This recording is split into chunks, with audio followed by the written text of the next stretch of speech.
Hello and welcome to this week's episode of Talking Skritt. I'm your host John, better known as Dale. We're on the X-Ben. We have a fantastic show for you. Living Story patch lands, new WvW World Linkings, and much more. But first, let me introduce you to my fellow host. He is a moderator over at MMO Champion and streams every Wednesday on this channel. Did he stomp through the new map and create a path of destruction, all the while keeping the voices of Jormag from creeping in? Say hello to Jim. There was destruction. There was also me getting punted off a cliff by one of the settlement bosses. No whispering, but I might have just been too busy screaming at my monitor for the aforementioned falling deaths to be able to hear them. Hi, everybody. Awesome. And he streams over on Twitch where he answers the age-old question: has the new map teased him to hang back in WvW World? Say hello to Age. Oh, that's a good question, actually. A little bit. We'll get into it. Has given you that like little flavoring, and you're like, oh, I need to pwn some noobs as a broken thief. Well, give me a broken thief, and we'll see what we can do. That's every thief. Yeah. You just have to go back to Boots' minstrel build And annoy people to death. See, there's a thing about Boots' build. Let's keep it going. Boots' best builds? That's the name of the series? Keep it going, Dan. Okay. And she writes and streams for MMORPG.com. With the story being char-based, how many times did she give out her own roar? Say hello to Robin. I feel like I have a missed opportunity there. Damn it. Oh, come on. I know. I didn't think about it. I was too focused, like seriously with the new story, I was too focused on keeping an eye out anytime any dialogue happened so I wouldn't miss it. So like I wasn't like thinking outside of that box, really. Which, speaking of, the new Living Story we talked about last week dropped on Tuesday. And do remember, while there were, bugs, of course, with any new release, do remember that one of the bugs was not no dialogue. They did, we talked about it last week. They let us know ahead of time. And I think even when you start it, they send you a separate mail explaining it, which I thought was nice in case, people aren't watching podcasts or anything like that, which, come on, why aren't you? I mean, granted, they won't hear this, but, But, they explained due to the COVID quarantine and all that stuff that the voice acting dialogue would be coming at a later date, which... I like that they mentioned in the mail too that it's a matter of not being able to bring people into the studio to do it, because I know a lot of people were thinking they could just have people do it remotely and they could get it in sooner that way, which they probably could.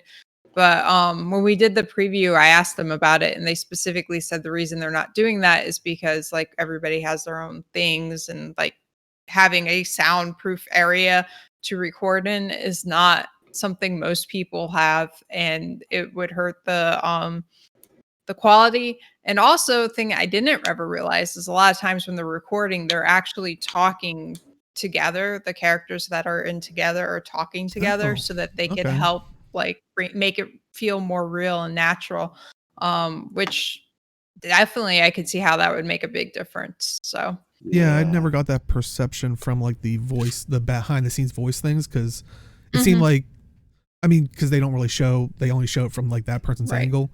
But I thought you were originally going to say like they talk with the person, which I definitely understand, because I know we've seen tweets and stuff where they're like, oh, I'm going down to, I think they do it in California, or they go down to the particular studio saying like, oh, I'm going to do some of the work with some of the voice actors. And right. I don't think so. Like my impression, and I wish I could have followed up with it, was I think like there's one person recording, but like the other character who's like in the scene is on the outside and they can talk across like that way. Oh, okay. But only one person is being recorded at a time, like in the thing. I can definitely imagine that would be really necessary for getting like the flow of the conversation to fit well. So yeah.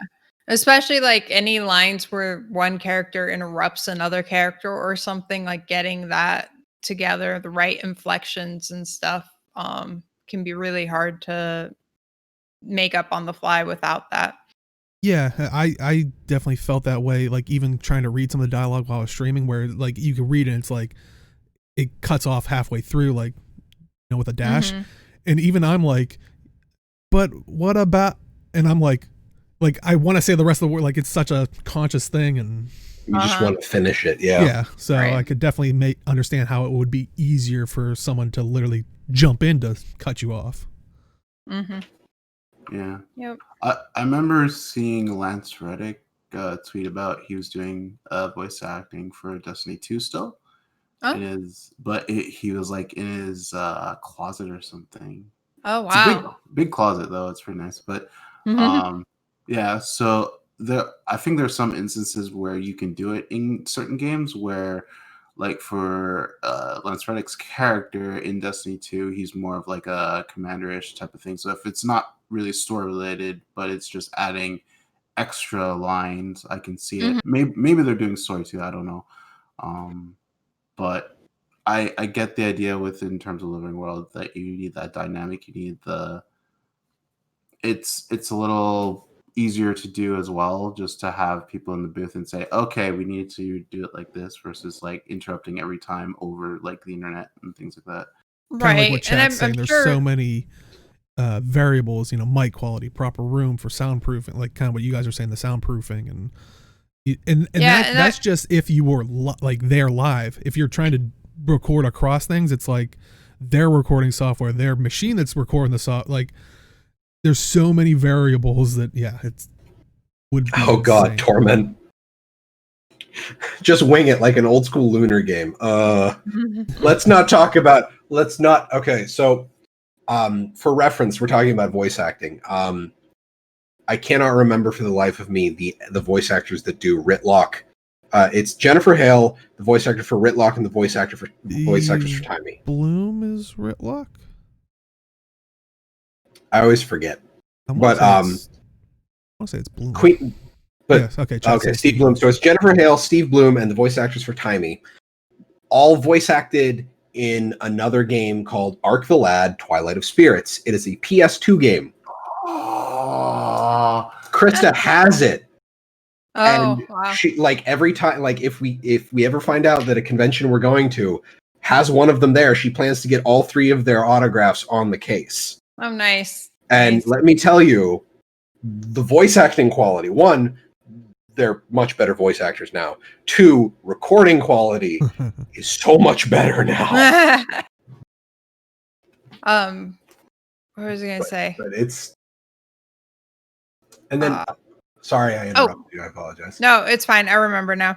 The other thing is, I know that happens sometimes, is one of the things with voice acting is you have your set lines and stuff, and you have the intended direction, but they still do things with saying things different ways and different inflections, different tones. There's like hundreds of ways to say any one thing. And I know from talking to various people working and stuff that there have been times where they've planned for a line to be done in a certain way. And through that process of trying different things, the voice actor will try it in a way they didn't expect. And they'd be like, oh, that actually works even better. That fits the character. Let's go with that. Like there's a lot of back and forth, and it's a collaborative endeavor. Yeah. So having people actually there, like you can do meetings and stuff like we do with this, but even then it's not the same as actually being like right there with somebody, Yeah, just and ad-libbing lines too. Which I can't off the top of my head think of any from video games, but the one that I always love is from the first Sam Raimi Spider-Man, where Green Goblin kidnaps Aunt May, and Willem Dafoe added the "finish it" line when she was praying, and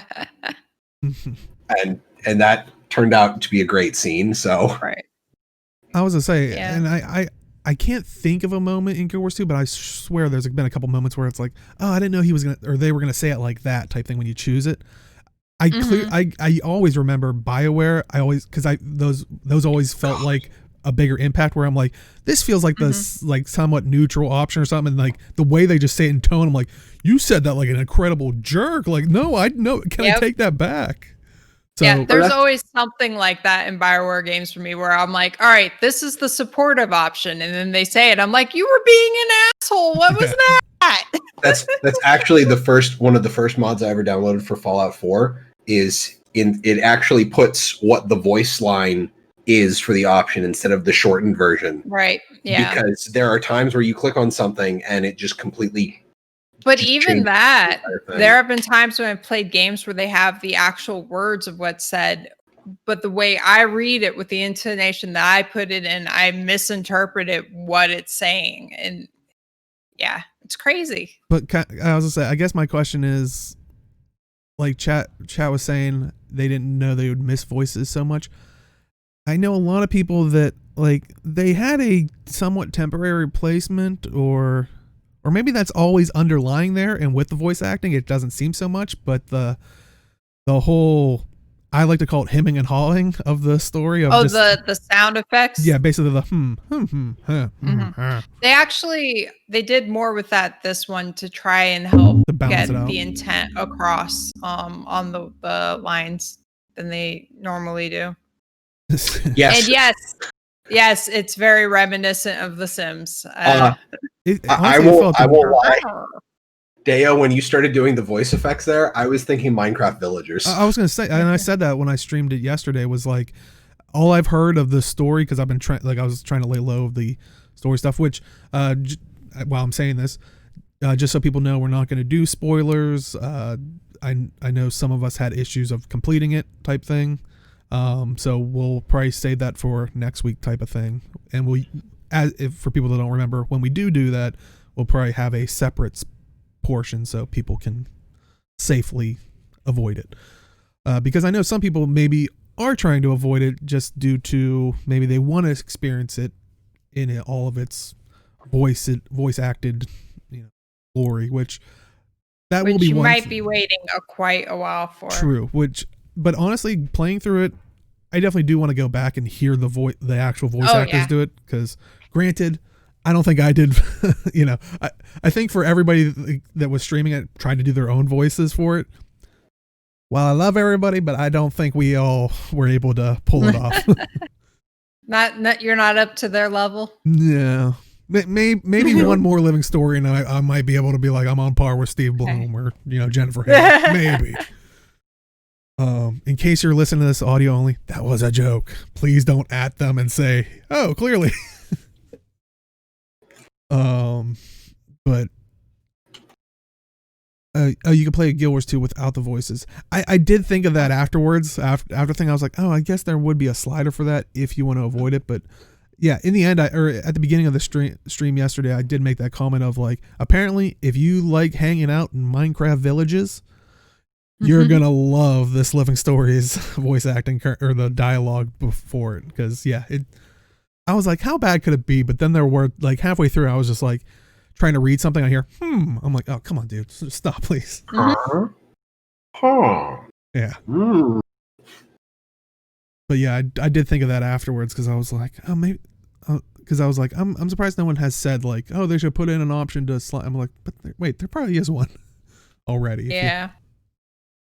I mean, it's always funny, and I know I've mentioned it before, but like when voice acting first started becoming a thing in video games, I was very much like, what's the big deal about that? Who needs it? I always read stuff like, I think it's fine that way.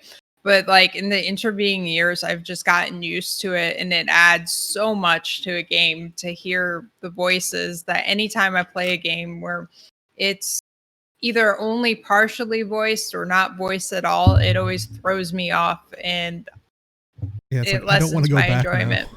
I don't want to go back. Right.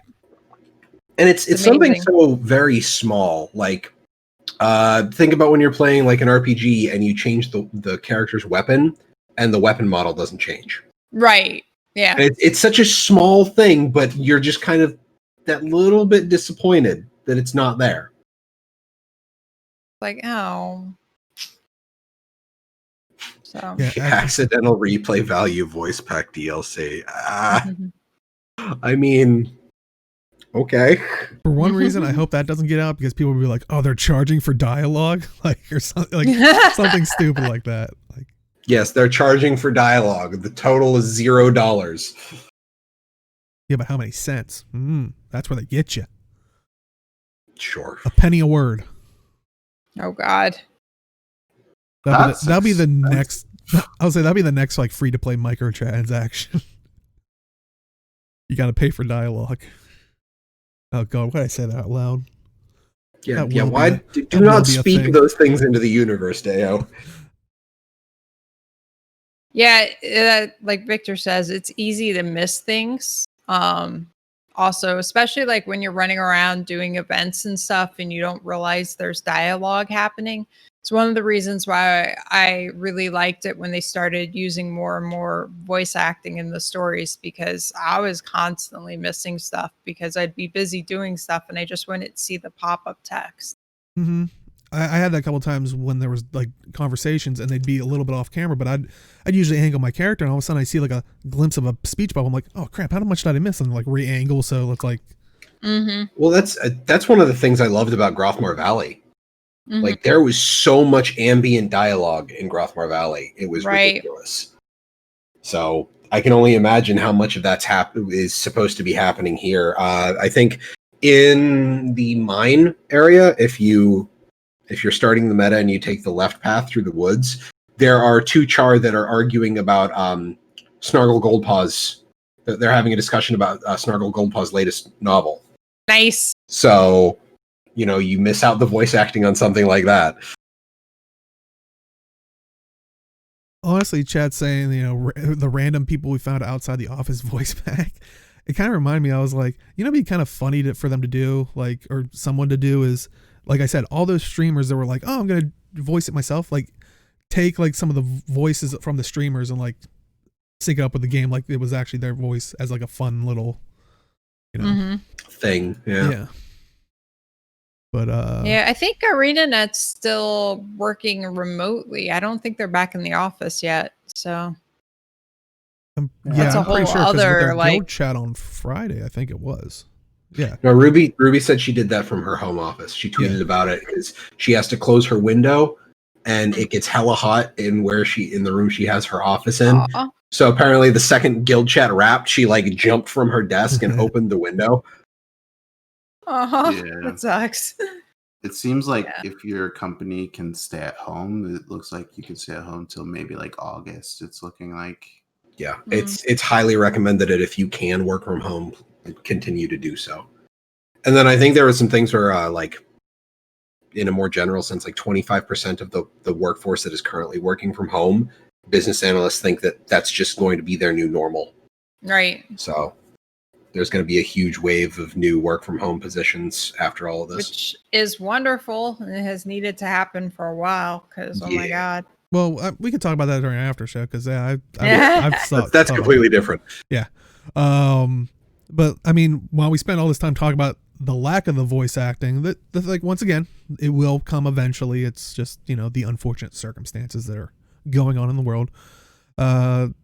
Like we said, we're going to avoid the spoilers, but as best as possible. But as we're going through it, I guess the biggest thing to talk about is the new map. And here's the trailer that they were showing off previously. Ooh. But when you're seeing, so good. Yeah, I was gonna say it's the Drizzlewood Coast. It's basically a map-wide meta event, but it definitely does have the feel of a WvW World in the sense of you have the colored borders of like what you can capture and keep and stuff like that. And so, yeah. What are your guys' thoughts on the map? Yeah, the bases all have like a keep lord, their champions or whatever that you have to fight to. So it's like a IQ 900 play they did for that map. That was actually pretty smart. Well, that and like with to kind of jump ahead, like for every place you capture, every I think 10 minutes while the meta is going on, you get a box from that location, and each location gives you different resources. So like if you take the mine early on, you're going to get a box full of ore, and it's all kinds of ore. Like it's all the tiers of ore. So this map is like, I think Zekriox was in stream and he called it the Farmville map. Like on Wednesday when me and Krista were playing it, it's just you can spend just a crap ton of time here and just get resources. Yeah, Guild Wars to Farm Wars 2. Yeah, that was it. I like it just because it has a concept that I've been thinking about that I thought Guild Wars was going to have at launch. It was kind of like an event system that a map would be tied to, and then you have a themed enemy for the map. So if you're in Queensdale, for example, you have centaurs, and you would have like this push-pull going on depending on how map meta. And yeah, I remember talking about it a little bit last week. That was very much their idea that they wanted with ore was like or at least they used that as an example, was like, because I remember they were having interviews of like everything's on like lines or chains, and they would go back and forth, and I think that was my problem. Was I played literally on Friday, so literally yesterday, and it feels like a lot of people have it planned out where as I was going through it, we didn't really lose anything.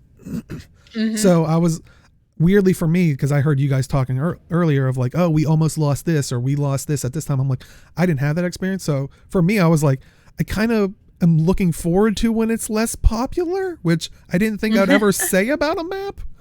Like, yeah. I always felt like there would need to be a mechanic just to actually shove people back. Like if like people took it like all the time. Just like some sort of mechanic to. Isn't there something after the meta wraps that like artillery strikes and they just automatically retake everything? Oh, that's the resetting of it. Okay. That's different.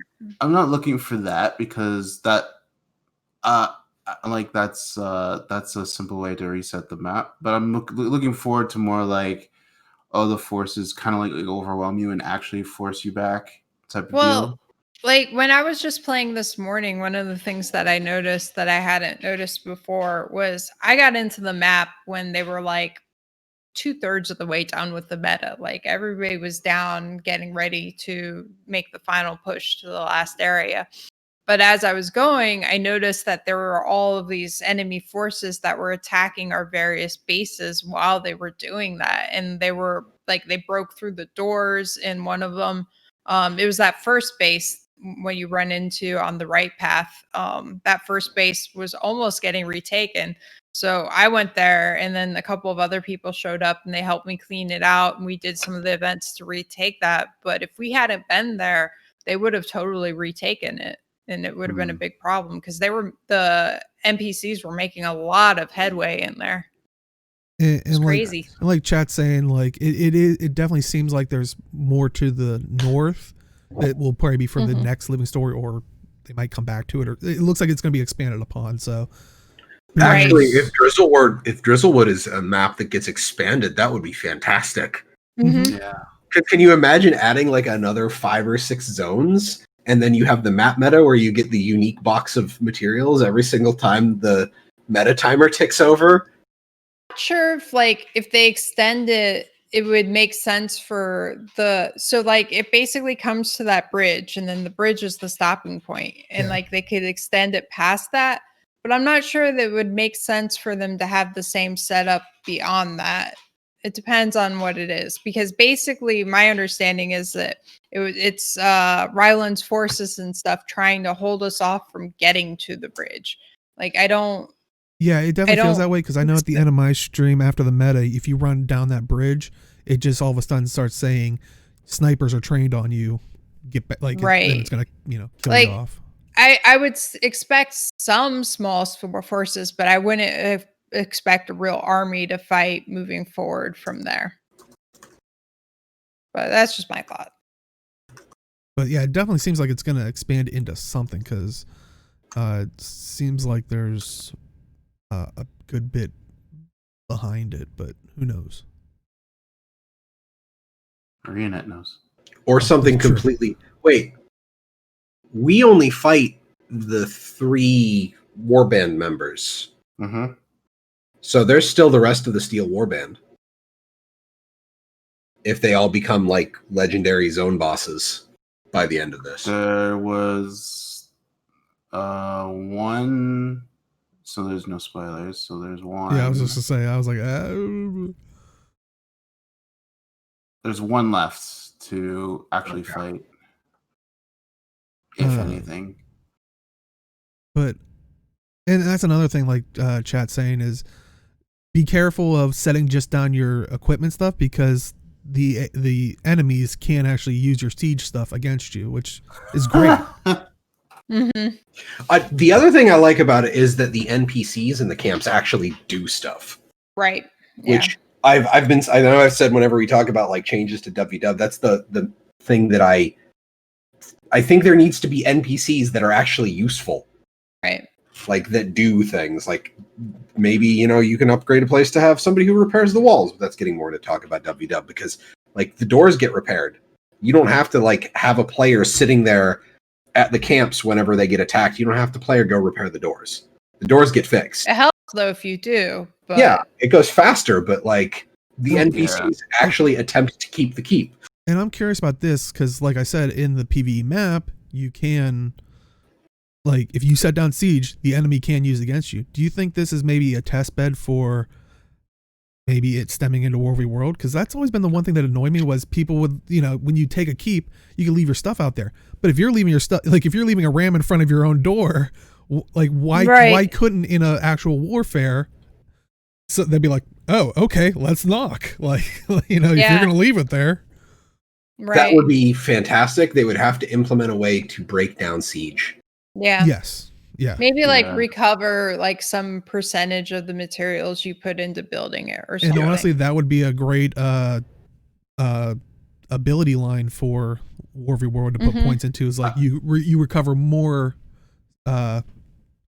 stuff after you break it down. More supply from siege. More supplies, yeah. I can see it if you place like an arrow cart on the top of a tower and like there's an NPC nearby, they'll use it versus like actually shooting with their arrow. That would be cool, yeah. I could see things like that. Yeah, that would be cool too. Because then it could even benefit from, like, imagine getting the dredge or, the other NPC enemies on your side, and maybe where they spawn, put an arrow cart. You could outfit them so they could be more deadly around. Like, I don't know how much WvW players will like that, but how much do WW players like change?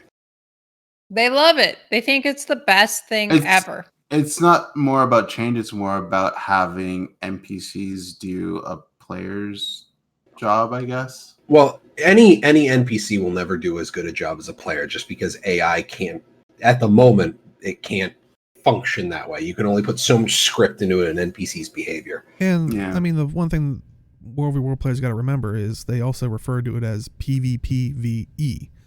I mean...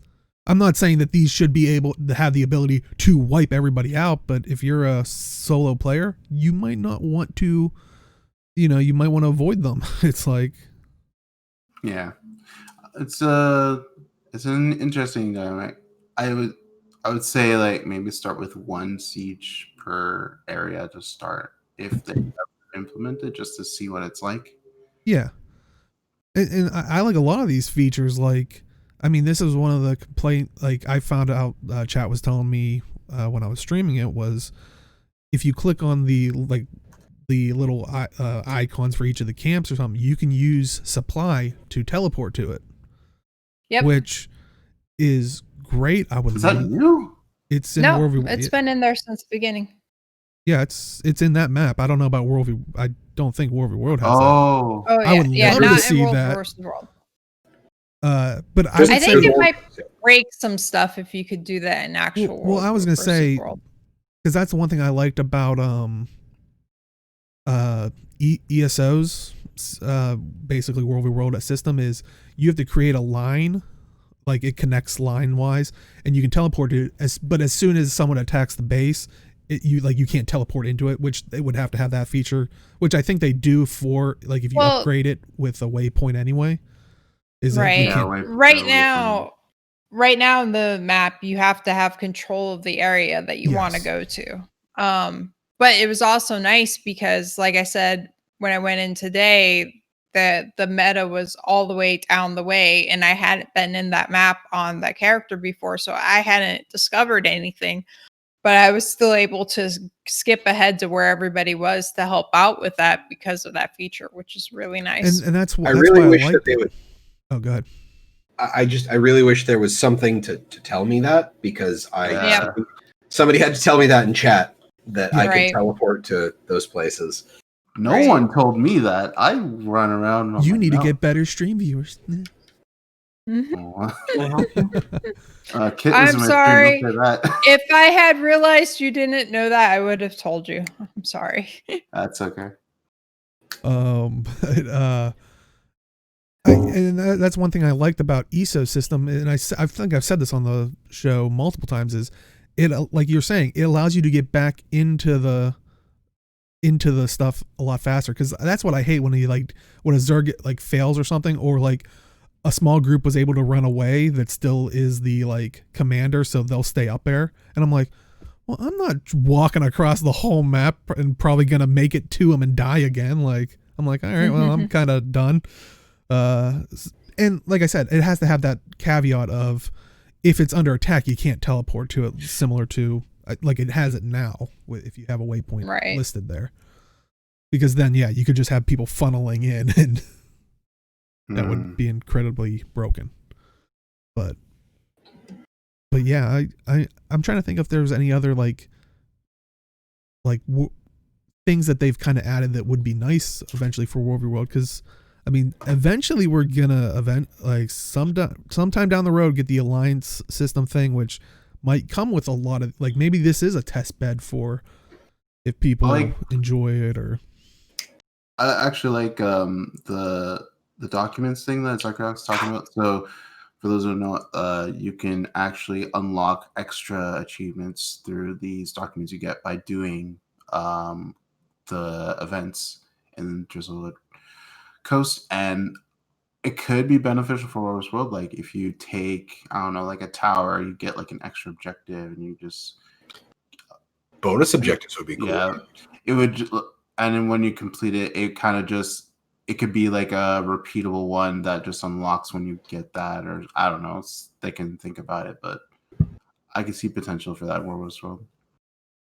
And I guess this is slightly story related, but I'm going to try to say it as not a spoiler, but because it involves the map, because I don't know if they've done it previously. I know they've tried to get better of just avoiding it in general, was tying something to an actual event, like to continue the story. Like, it's like, oh, get this item off this thing.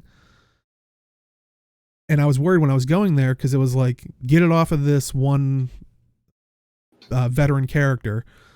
And when you first start it, you can what seems like prevent it from spawning. And I was like, as soon as I did that, I was like, did I just make it so I couldn't do it? Like, I now have to wait. But you can actually still get the item from actually being successful and preventing it. And I was like, thank God. Like, it's not one of those things where you're going to be standing there going, hey, can people fail this so I can continue my I was like, you know, I'll admit there were quite a few times where they kind of flubbed that, which you'd think after the first time they had to revert. Like, was it the temple events in Ore way back when they had that's the one thing I remember, the two things to unlock traits. Yeah. Okay, Chad is saying they did it a couple times in the Bajor map. I couldn't remember, but I'm glad that they are consciously trying to get ahead of that, because I like I said, like you're saying, that still strikes me from Ore, and that was what, 5 years ago at this point. Like that, and even before, like even somewhat recently, they've had some of the same issues for some of the legendaries. Yeah. They had similar problems. So, but now that they're like, holy crap. I thought to myself, oh, I never cleaned up my inventory after playing on Wednesday. It's another benefit of Drizzlewood Coast. There's just a whole shit ton of stuff in my inventory. Yeah, you're going to get some resources from those chests and stuff. Bye. I was surprised that I filled my inventory like twice while playing. I'm not super happy that there's char salvage that it basically looks like it's unidentified gear. I mean, when you salvage it, you get the char split, right? Okay.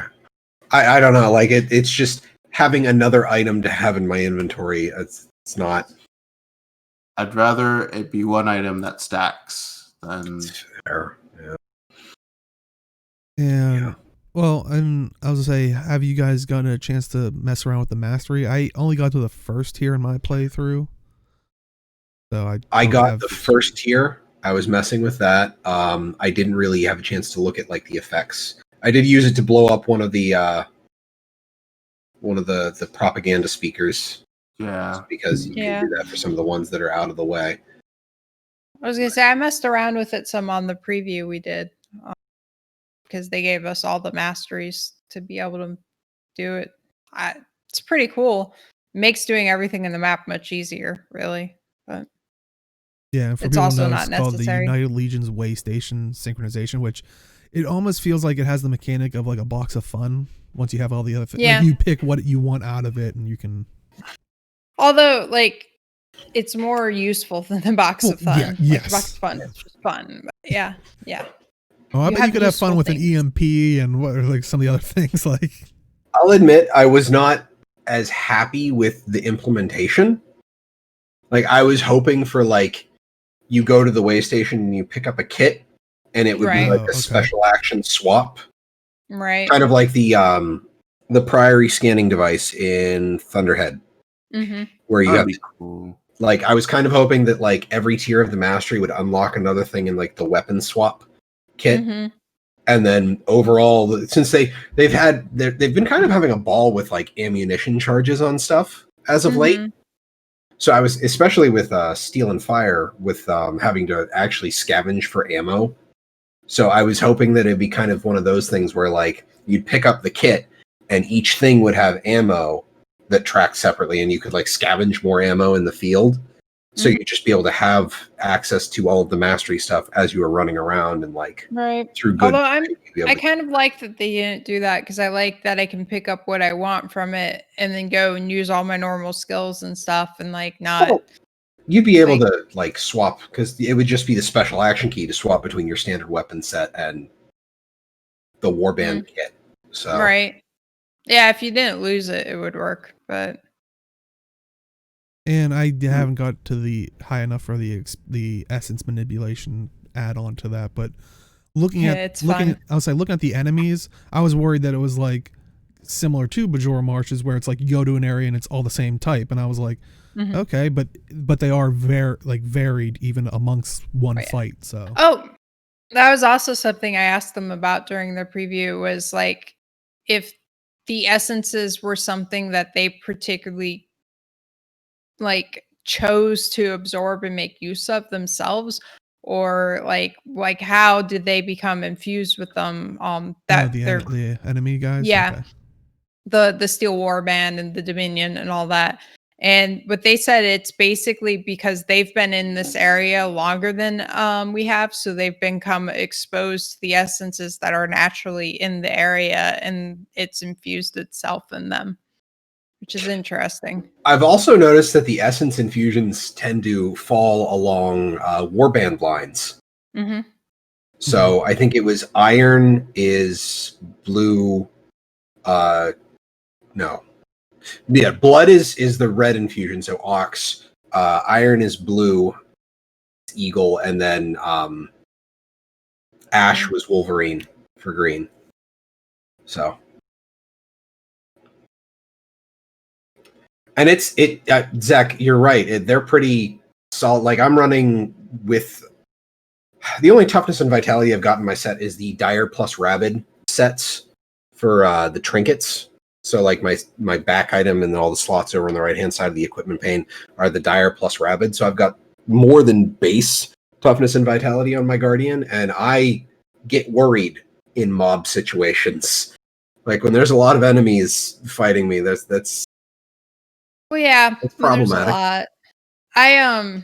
I'm still running my my gear is still all Condi based for my Elementalist because it's all Ascended gear and I can't be bothered to change it now that I'm a Weaver instead of a Tempest.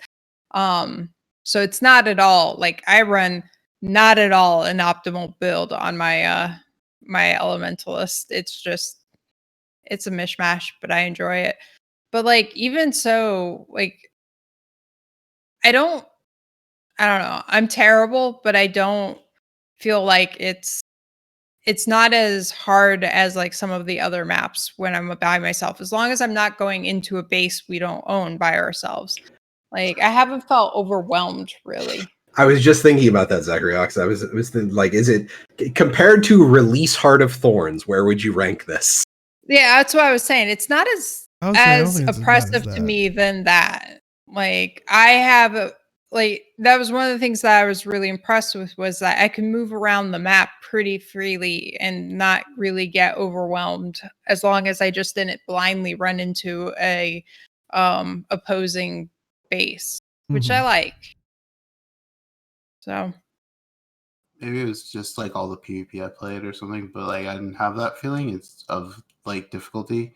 It's just like it seems normal for me, and like if I get caught out, it's like I'm gonna die. That's pretty much how I play anyway. So I would say, but it sounds like you're surveying the situation. Like Arlie's saying, is you shouldn't be just running head first. Which, granted, that's very much been a lot of the PvE maps where you can just kind of jump into the middle of everything and be pretty much fine. I mean, I YOLO, but I just like back off when I YOLO too much. That's all. Yeah, but that's not a PvE strategy. How does one YOLO too much? When you die, then res because you killed something. I was just gonna say, well, eventually, because the downstate gets smaller and smaller, so that would be YOLOing too much. Waypoint do it again. Oh no, you can't do that during a story step. So. Oh, fair. Okay. I don't like. I actually particularly don't like dying in story because like past ones you have to start over, but here I guess you restart at the fight. But I kind of like to keep it canon, and I live throughout the entire thing.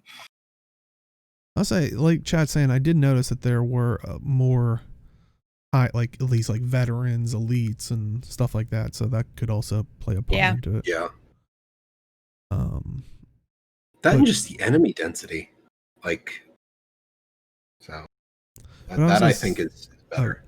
I was gonna say, does this maybe entice you guys? Oh, because I even asked chat this last night because I wasn't sure. They said you get a reward from all those areas that you have captured every 10 minutes, and I was like, is that on the same timer as WvW World? Because I wonder if it's like a slow way to train maybe PvE players. Like, I'm curious if you're a PvE player, did this entice you? And maybe if you are an avid WvW World player, did you feel a little bit more at home type thing? So it's a 5-minute tick in WvW World. Oh, is it 5 minutes? Okay. But yeah, I mean, like it's the same idea. Yeah. It's the map is kind of intended to ease people who maybe have been put off on trying World versus World into it, so like you can do it without having to fight other players, because that's usually the thing that people who don't want to do World versus World find the most intimidating, is the fact that there's other players to fight against. So it's a way to introduce you to the concepts, but also maybe bring some of the World versus World players have some interest in PvE content, and where they can do some of the same activities that they're used to, but like do a little bit of different things. And also I was gonna say, the other thing that came out was the new strike mission. I don't know. Did anybody get a chance to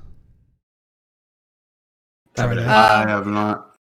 I played it as part of the preview, but that's it. Is it a PvE horde thing? Like I was hoping it was. So it's set up that there's this first event where there's just waves and waves of enemies, and the longer you hold out about it, the more chests you'll get at the end. Okay. And after a certain amount of time, you'll just get overrun by all the enemies. Like I mean, eventually, I think really organized groups will probably be able to clear out all of the enemies. People who play well together or have optimal builds and all of that will probably get through all the waves pretty, I wouldn't say easily, but it'll be easier for them. And then after that, there's a boss that comes out that you fight. It's a very short strike mission. So it's also a really good one for people who don't have a whole lot of time that just want to get in and do something real quick. So it goes until you lose, basically? No, there is a set number of waves, I think. That's my understanding. There is a set number of waves that you can, but if you get overwhelmed before that, then it's not like it's all over. It's not like you have to get through all the waves to move on. It's just your rewards at the end won't be as great as if you had made it through all the waves. Kind of wish it was until you die. Yeah, that'd be pretty cool. But yeah, that's cool. That's perfect. I like that idea. Yeah, it's really cool. I will say, since people haven't done it, there's a lot of story relevant things in the strike mission. So if you don't want to get spoiled, I wouldn't do it until after you've done the story. Because it's not like directly part of the story, but the mission itself takes place after the story, more or less. Yeah.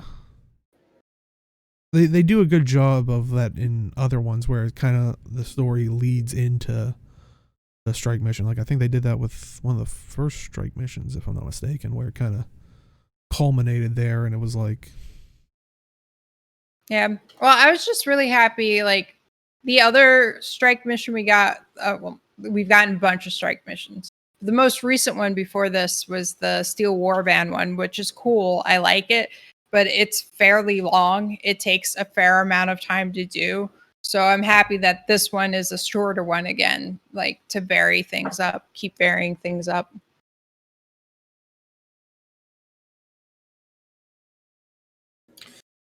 Go ahead. I'm assuming that since do the waves come on a set timer, or is it just as soon as the previous wave was taken care of?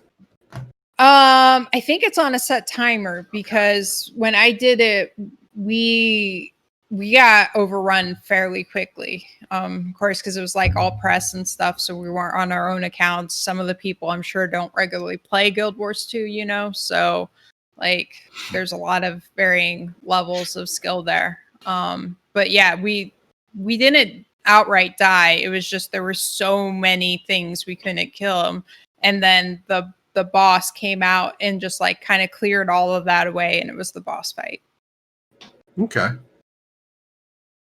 Kind of cool, but I mean, I guess the biggest question is, well, on this map, it's like, oh, I enjoy it, but what can I get out of it?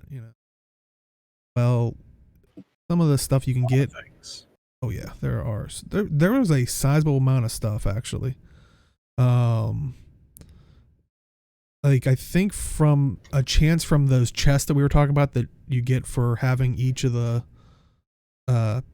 bases captured, there's unique skins that will drop out of it, which one's a dagger, which is the blade of the Iron Imperator, and a rifle, which is Assassin's Repeating Rifle, which you are there. Look kind of nice. Looks like an Elder Scrolls weapon. The dagger. But and like Chad's saying, we'll get to it, is the Stormcaller weapon set. They did say that there is probably going to be an upgrade for it, so maybe hang on to them just in case, if that was an issue last time. But actually, we can show off the Stormcaller weapons, which definitely you'll see them here. Definitely feel like what is it? WoW's Thunder Fury Blessed. Oh, like I felt like that with the dagger skin. Did somebody say Thunder Fury, Blessed Blade of the Windseeker? Yeah. I felt like that with the dagger that you're seeing and stuff. Like it's not, you still see a little bit of that effect in like the sword and greatsword, but I felt like it with the dagger because it was too pronged. Sticking out like that. Is that so? Like, was the one that they were holding, that was the focus, right? Yes. Kind of looks like a fist weapon. I expect somebody to be like, That hammer's pretty sweet too. Mm-hmm. Yeah, I'm kind of excited. Like maybe that leads into hopefully we'll get like foci as fist weapons. I know we've talked about that in the past of like for spec down the road. Mm-hmm. But yeah, I like both weapon sets really. They're interesting. It'll be interesting to see where I think it's the Stormcaller weapons go from here. Because my personal guess, based on no knowledge, but my personal guess is that they will extend the map in the next update, and whatever that is will give us the whatever next version of the Stormcaller weapons that is. that'll be cool. So yeah, those will be upgradable. The other weapon set that came out, Tengu Echo weapons, which you'll see right here. And as you wield them, like those blue spots that as it's showing, basically light up when they're holstered. It's deactivated type thing. It's an interesting looking dagger. Mm-hmm. Yeah. I wouldn't like to get hit with that. I was gonna say, when we get to the shield, I was grabbing the image. There is something that I just cannot unsee now. It looks like a frowny. I really like that great sword, I have to say. Yeah, they all look really nice. But the shield kind of looks like a frowny face of like, like I just imagine it's like, why are you bashing me? Like, don't say these things. Because it has two blue eyes and then it has like a downward smirk of like blue lights type thing. Oh no. So enjoy that, everybody. Something you can't unsee. I actually like the pistol. Like it's a unique kind of. That's interesting. Yeah. Yeah. Like I like the style of it. Like it's. I suppose it's the rifle. Geez. It looks like you can stab or slash with it in addition to shoot things. Yeah, maybe pistol. It's a gunblade. There's the shield when it's coming up. It looks like an RWB what? RWB? Oh, it does look like a sad face because then there's a little line that looks like a nose. God. Thanks, Dale. You ruined it. I saw that. I was like, why is it so sad? Although I will admit, if they ever do introduce some kind of dual shield wielder, the Tengu shield right there, like that's some shield bashy stuff right there if I ever saw one. Yeah. Like the entire edge of that shield is a blade, so you can just I'm gonna have like Hat said, and I think Age made that comment last week, was they seemed like updated versions from the Guild Wars 1 bonus mission stuff. I'm trying to remember, like I had the scythe. I used the scythe a lot. I was gonna say when I saw the hand axe, it felt familiar, so it might have been that reason why. Hand axe, actually, I remember it being shaped differently, but you never know. Yeah, like chat saying, it's the Togo mission. It's from the bonus mission pack. Yeah. Yeah. I played that so much. So I didn't play it at all. It was a really good mission. I thought all of them were in. But yeah, it was Togo, Triasa, Gwen. Gwen, and who else was it? Like a white. It was the beginning of the White Mantle with Saul D'Alessio. When I saw it first showed up. There we go. Oh, Benji, don't say that. Well, the zone we're in right now used to be an area that had a lot of Tengu in it. It used to be one of their like main areas. I mean, I would love to see Tengu. That would be great. Especially ever since they gave them the model updates. But there's actually like things you can find out in the map that will not necessarily completely explain, but point you towards why the Tengu aren't there anymore. Okay. It's a no-fly zone. Oh my god. Sorry. Some of the other things that can drop from the zone itself, I believe, is the Char Legion backpacks. You get a backpack box, and I believe you get to pick one of the 4, which you can see here. I believe that one's Ash. I think it was Ash, Blood, Flame Legion, and Iron Legion. And like when you see the Flame Legion one, it looks a bit anticlimactic, but it's amazing. Well, it seems a lot more, I would say, simpler when you see it in still, but luckily, let me get the name so I know. Oh, it does kind of look plain in the picture. It doesn't do it justice. In game, it looks crazy though. But yeah, someone on Reddit, Demeth Volknut, posted the video version of the Flame Legion backpack, since that appears to have the most animation to it, which does it so much more justice. Like it's, as you're seeing here, it's. Yeah, I hadn't seen the picture of it. I had just seen it in game, and it looks so cool in game. I think. Yeah, that's really cool. Yeah, it's. Oh, and apparently all 4 back pieces are on the PvP and WvW one-time reward tracks. Oh, nice. Yes, that does unlock when you're doing the story mode. Good call. Yeah, like chat's saying, I saw someone else made mention of that, was they've been saving up for the achievement points for the Hellfire armor. They're just about to get the back piece. I think they said they were getting the back piece on this release with the achievement points they were getting. And they released this one. And they're like, oh, come on. So, well, now they have a choice. Arena, did they time it? Conspiracy. But yeah, so like I said, it looks amazing. Some of these stuff I couldn't find images for, unfortunately, that also drop are the Char War Mask, which you can get of each skin or level tier or weight tier. The Blood Legion Soldier Helm, once again, you can get of all different weights. We did see the image. I think I still have it last week. Probably cycle through there, but of the Norn Bear Shaman ceremonial garb, which are just 4 pieces. But that actually drops from the strike mission, I believe, and I think people were saying you'll probably have to do a max of 50 runs or something like that to.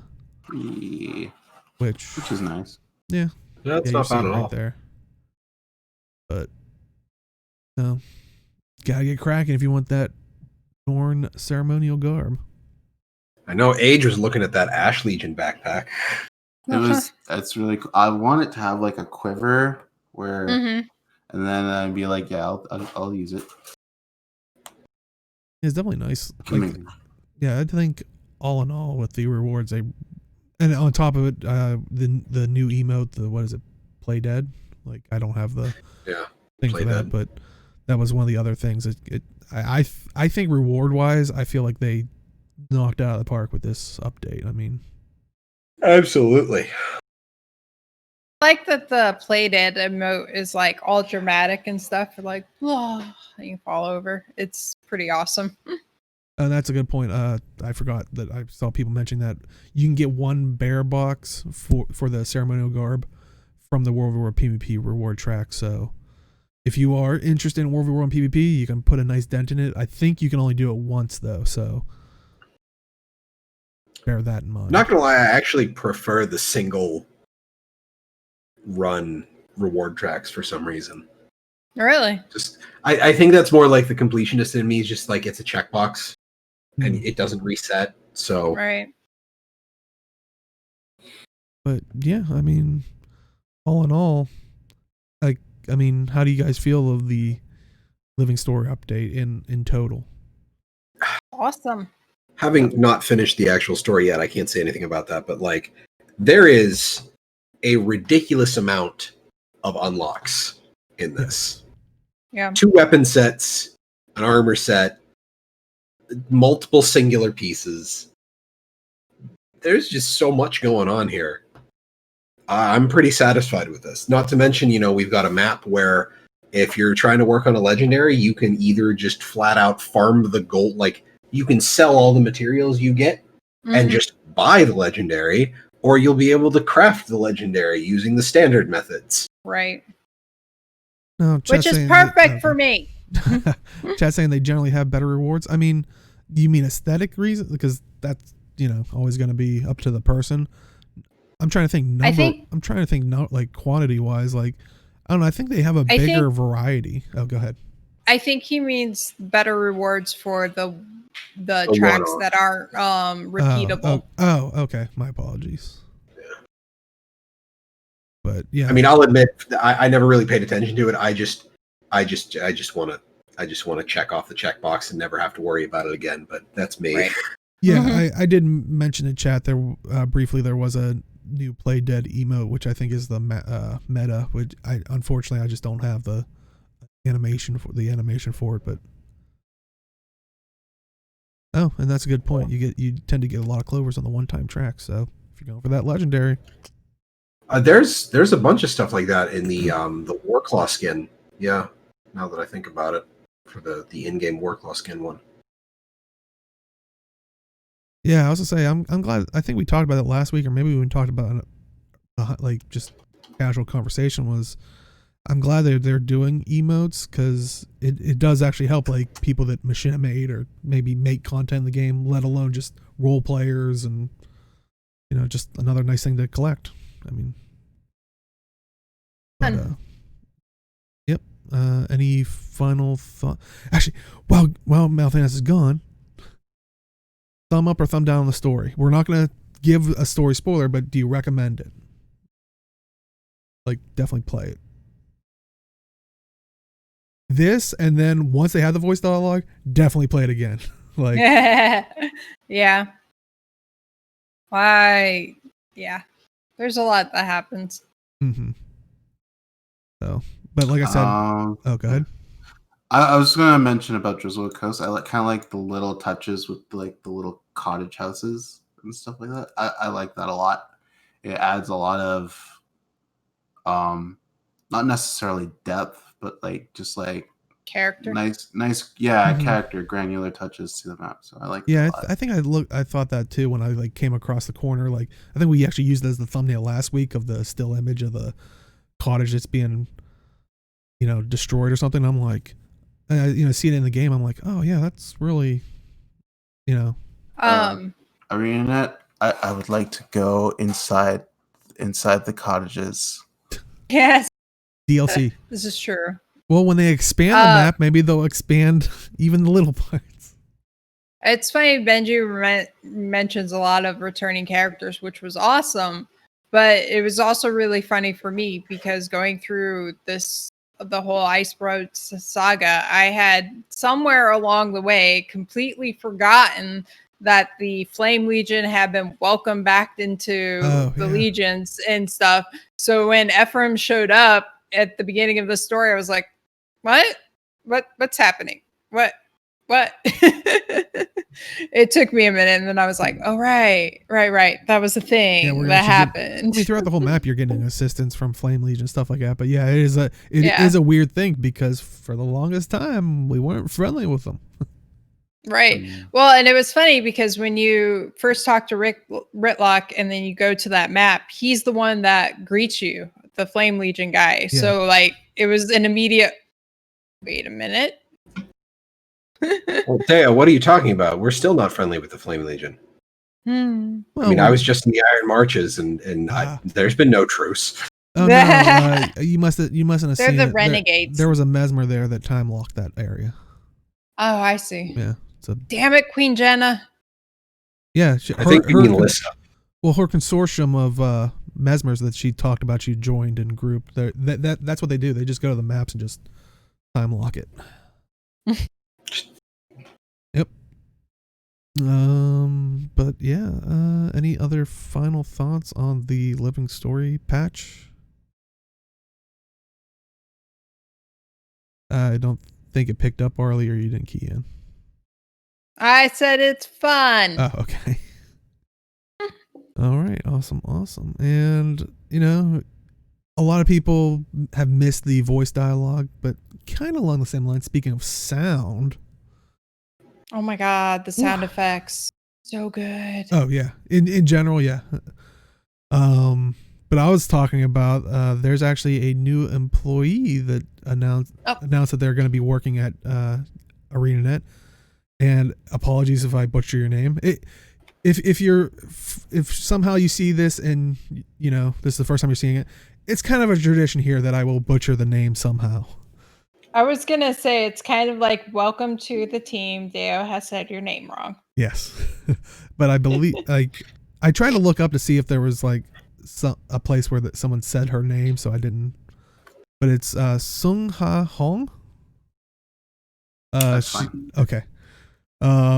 She's going to be the associate sound designer, but I saw her Twitter thing, and she also apparently worked on I think some of the sound design for Celeste, which I think got one of the VGA awards, or at least was like praised at they played on. I don't know. Celeste. I don't know if she played on stage for it or something, but remember they did her they did a lot of the music during the VGA awards. Oh, Lena Chappelle did. Well, I know she was one of them, but I mean, didn't they have the orchestra and stuff there? I don't know, because she's a cello. I don't know the proper term. Cellist. Cellist. Okay. Saying Lena Chappelle was the one from the Celeste group who played on stage for that. Okay, but it wasn't. I mean, wasn't there more than one person?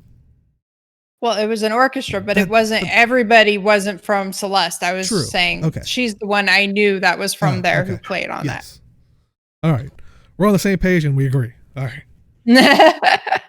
I just wasn't sure if she was there in any capacity either, but I did see some of her YouTube stuff, because I was like, oh, she actually had a YouTube, and she had like I think one of her recent video, or maybe her most recent, was a 2018 like just example of her work. And I saw some of the other stuff where she went to like, I think one of the universities, and like, man, I can't wait to see what, like, she's definitely great, and I can't wait to hear what she's going to be putting into the game. If it's anything like the stuff that they showed, what she can do, like, it's going to just be even better. But I mean, any other thoughts or? Yay, more people. Wonder how the onboarding process for that works. Because like people are doing interviews remotely, obviously. So I'm just wondering how. Are you trying to think that? Are you trying to think that they just wanted a private concert of just her great skills? Was this like? No, I'm just interested in how sound design works when you're not, because like internet sound design, they always have all these cool different gadgets or like things that they make sounds on. So I'm just wondering how that works. Like fire. Yeah. Well, I mean, I guess they can go in their backyards and. There's probably some like. That I would imagine there would be like some point in like the interviews where they're like, all right, we need a sound effect for this kind of thing. How would you go through working out getting that sound or something, like I think there's ways to do it. Yeah, that's true. I'm just, yeah, it's personal. It's more like I would like to know how they would do sound design for certain sounds that you've seen videos of them going to like abandoned train yards and like banging, clanging metal and things like that. So I'm just wondering, for now, are they just going to use their sound banks, or are they going to still try to innovate on sound? I was going to say I would imagine they'd still do that, because with the exception of some place needing like a crowd sounds, like you could still go to places by yourself. Yeah, I was gonna say that might be the perfect like job where person. Yeah, like you're saying, if it might make it easier for them. Yeah, I was gonna say, yeah, exactly. They're like, hey, I can go to like a mall or something that like if there's no one there, right? Like, yeah, so that'd probably be the one job that could maybe be a more beneficial. They probably don't have to go as far or try to find an abandoned area or. Empty malls are the creepiest thing. Oh God, yeah. Well, also, Next Living hospitals after hours when they're closed, creepy as shit.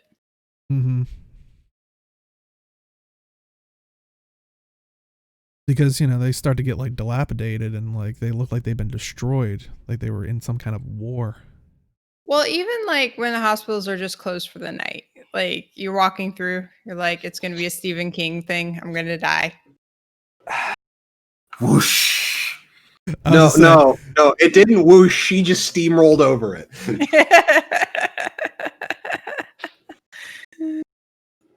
See, that's the problem. Right, that's the problem, though, because I think you two realized it, she realized it, and then you guys linked up against me. Speaking of linking up, God, there's new WvW World relinkings. You thought you had me. So you can see on here it's NA on the left and EU on the right, and let me pull it up so I can better see it. But I'm just kind of curious of, we won't go through them all. You can kind of see them. Well, I guess if we're doing audio, I guess I have to.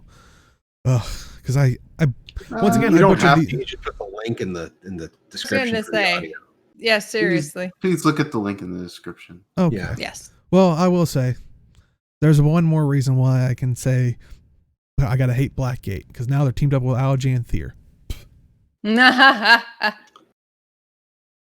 Every time I read I just want to say, every time I read Henge of Denravi, I just want to be like, Denravi! I don't know why. That just pops in my head. Okay. Is Yaxbend actually going to get the naming billing this time? Because, I think we were actually paired with Henge last week, and every time we were like, okay, what world am I with? I don't know, and I had to mouse over every single one to figure out what was my home team. Yeah, I did the same thing when I played last week. I was like, I have no idea. I'll just go in, and wherever I end up, that's where I'm playing from. There you'll be. Yep. Oh, they should mix match names like Henge of Ben. That would be cool. That would be amazing.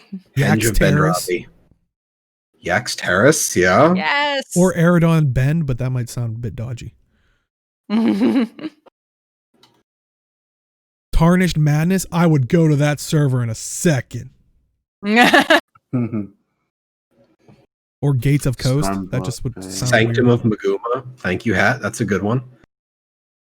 Sea of Devona's Rest. Northern's Crossing. Ooh, or Devona's Sorrows. Sanctum of Maguma. I think we're making new zones or new items. Like, I like Devona's Sorrows. It sounds like a nice weapon. Ooh. So would it be Fort Furnace or Sorrows Aspenwood? Fort's Furnace. Fort Furnace. Yeah, Fort you got Furnace. the alliteration. That just sounds like something that we couldn't think of a name. Furnace. You have Abaddon's Riverside. This is now a new fun game. Yeah. Every time there's a new WvW linking, you have to come up with the new paired realm name. Yeah, I like that. That might be our new game when there's relinkings. But yeah. I mean, any ones that stick out to you? Not like new pairing names, but I mean, Anvil Haven. Sorry. Sorrow's Rest. See, look, now we started something. I don't think we're ever gonna get out of this. I can't, There's two for EU that are English. One's English server and one's a French server. So that's really? Yeah, I know. I think in the past they've tried to where they couldn't. Yeah, they've tried to avoid it, but it's just. Yeah. But yeah, I mean, hopefully everybody enjoys their new relinkings and be kind to each other. May you have active WvW maps. Yeah, be kind to each other as best as possible. I know I'm asking a lot. But yeah, any final thoughts on the relinkings? Last up, we got our community corner, and we saw this week on Reddit from Reddit user, I guess SI, then I'm assuming it's silent still, but for the L in silent, it's a number 1. So it's Sci1 Ent still. Yes. They actually designed a Guild Wars 2 Wiki Overlay. So for people that don't know, we always try to tell new players /wiki is such a useful tool, but it does open up a separate window. But here you can kind of see there's the thing that they designed. Actually, you can wiki in game. It kind of opens up a window in there. Now, unfortunately, I think they were saying as it stands, you can't adjust the window or anything like that. Their iteration of it, but it is an option for people that, maybe only have one screen, but right. as always, use at your own risk type thing. I mean, I don't think it's a violation of anything, but yeah, I don't see why. I don't see why not either, but and just in case for people that are interested in it, the links, I just threw the link out, but if you we should have the link in the description if you check it out for yourself. But it's a really cool thing, and that was exactly what I was thinking today when we were coming up on this. Is like, what would this be useful for? And somebody with one monitor, yeah, and especially if you play in full screen mode, not windowed full screen, right? Well, even like I have 2 monitors, but it still annoys me that doing wiki in the game sends you out to a browser window too.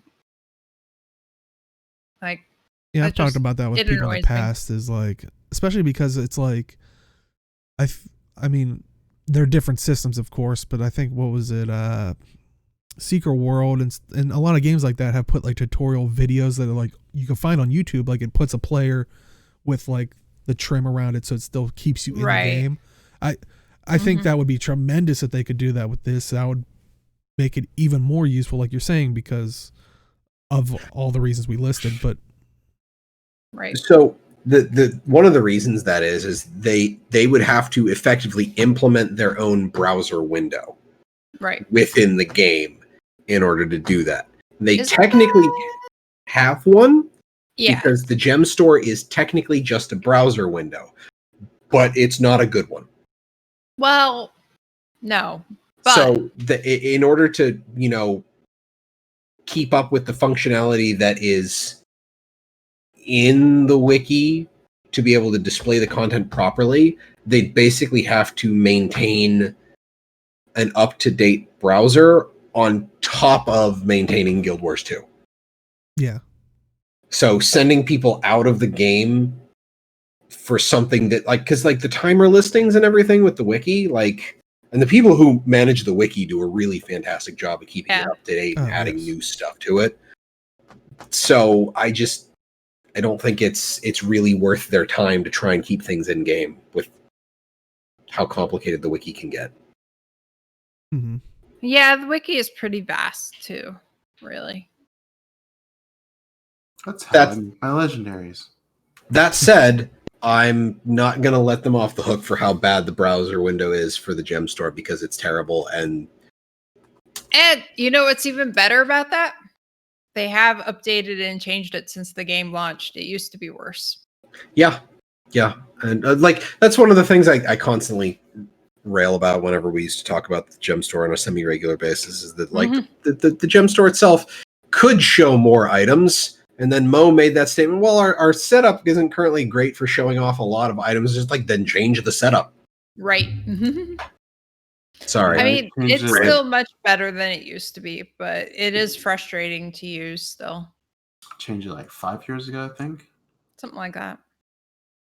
And age. It is easy to understand French with translate.google.com. But do that in World vs. World when you're fighting a Zerg. Lol, no. I don't talk in WvW. I just follow the tag. I would say, in all honesty, all they're probably saying in French, if anything, my World v. World experience to go by is, they're probably saying, join the Discord or join the TeamSpeak so we can talk to you. I go, no. I actually saw join the Mumble one night. Oh, wow. Whoa. I actually that was one thing that surprised me when I was playing last week. I didn't see anybody saying that at any point. They were just actually talking in map chat and coordinating. Oh my god. Are you sure you weren't on the new map and thought it was the World v. World map? Yes, I'm sure. It was before the update. What server are you on? She's on Yaxbend. Okay, makes sense. That we actually were using map chat the way it should be. Well, we were with Henge and Ravi at that point too. So, and Henge was the primary. So, yeah. I don't know if that's a Henge thing or if that's a Yaxbend thing, but I've run into, even when Yaxbend was solo, there have been a lot of people that are if you're not in the Discord, you're getting kicked. And I'm just fine, whatever. I'll just follow the tag. Yeah. There's no way to like, track you. Can't force me out of World, so whatever. Yeah, it's like you're out of the group. Oh man, I hope there's no way to actually follow you with some kind of tagging system. You can, but you can hide your tag now. Yes. Yeah. That is true. Yeah. I still don't like that. I like that they did that, but I don't like that they did that. Like, it's a good thing for reasons, but yeah. Do they hide the actual people in the Zerg 2 on the map? Mm-hmm. No, you can still see their green dots. Just follow that then. We should probably save this for after show if we don't want to talk about the wiki overlay anymore. Yeah, right. I was just gonna say is, I mean, at least for Yaxban, Hedge and Divaravis in the past, now they're with Eridon Terrace because of the, new relinkings. So, but yeah, I think that is it for this week. So, Jim, where can they find you? I can be found on Twitter at MelthanusMMO. You can also find me here on twitch.tv/MadRealms. That's 2 A's in the Mad. Every Wednesday at starting between 7 to 8 Eastern time and going until because time has no more meaning anymore. Awesome. And Age, where can they find you?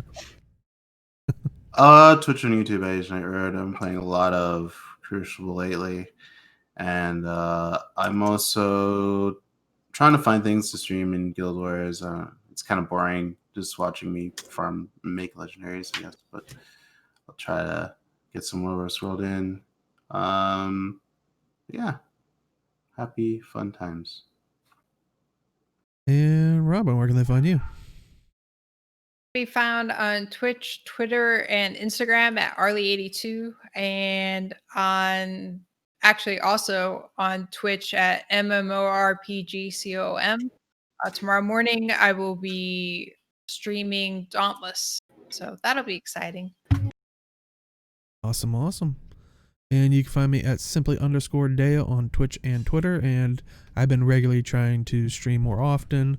My stream schedule is Monday, Friday, and Sunday. So I will be streaming something Sunday at 8 p.m. Eastern. And it's always 8 p.m. to roughly 2 hours or so. So about 8 to 10. We sometimes go a little bit longer. Yesterday, we played through the Living Story. We kind of went till about 10:30 or so because ain't stopping after 2 hours in and still have more to do. But yeah, love to see you guys, but do stick around. We do a bit of an after show, and if you do want to watch this in full, we do highlight it on our Twitch, which is twitch.tv/madrealms, 2 A's in the Mad. We do put it up on our YouTube, youtube.com/madrealms, which that goes up on Sundays at noon Eastern, 9 a.m. Pacific. If you want to watch us live, I told you the Twitch. You can come out at 4 p.m. Eastern, 1 p.m. Pacific on Saturdays. And I think that covers it all. Still getting into the groove of things, so, who knows. But yeah, we'll see everybody next time and in the game. Take care. Bye, everybody.